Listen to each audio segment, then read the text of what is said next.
إنما أشرك آباؤنا أو تقولوا إنما أشرك آباؤنا من قبل وكنا ذرية من بعدهم أفتهلكنا بما فعل المبطلون وكذلك نفسر الآيات ولعلهم يرجعون واتل عليهم نبأ الذي آتيناه آياتنا فانسلخ منها فاتبعه الشيطان فكان من الغافلين ولو شئنا لرفعناه بها ولكنه أخلد إلى الأرض واتبع هواه فمثله كمثل الكلب إن تحمل عليه يلهث أو تتركه يلهث ذلك مثل القوم الذين كذبوا بآياتنا فقصص القصص لعلهم يتفكرون ساء مثلا القوم الذين كذبوا بآياتنا وأنفسهم كانوا يظلمون من يهد الله هو المهتدي ومن يضلل فأولئك هم الخاسرون ولقد ذرأنا لجهنم كثيرا من الجن والإنس لهم قلوب لا يفقهون بها ولهم أعين لا يبصرون بها ولهم آذان لا يسمعون بها أولئك كالأنعام بل هم أضل أولئك هم الغافلون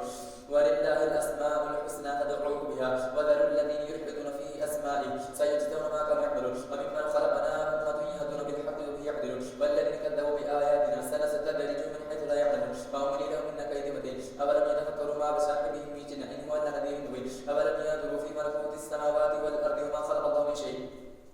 وأن عسى أن يكون قد اقترب أجلهم فبأي حديث بعده يؤمنون من يضلل الله فلا هادي له ويذرهم في طغيان يعمهون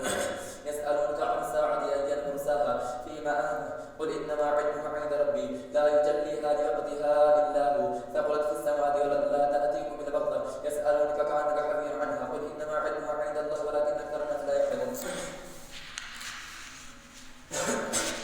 قل لا أملك لنفسي نفعا ولا ضرا إلا ما شاء الله ولو كنت أعلم الغيب لاستكثرت من الخير وما مسني السوء إن أنا إلا نذير وبشير لقوم يؤمنون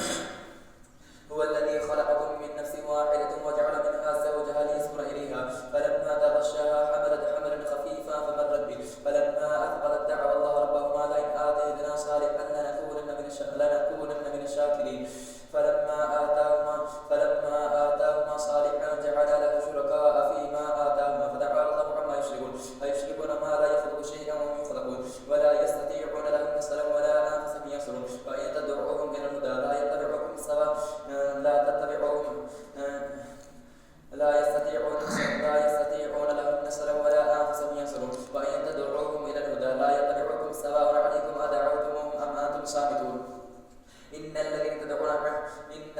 تدعون من دون الله عباد أمثالكم فدعوهم فليستجيبوا لكم إن كنتم صادقين ألهم أرجل يمشون بها أم لهم أيدي يبطشون بها أم لهم أعين يبصرون بها أم لهم آذان يسمعون بها قل ادعوا شركاءكم ثم كيدوني فلا تنظرون إن ولي الله الذي نزل الكتاب وهو يتولى الصالحين والذي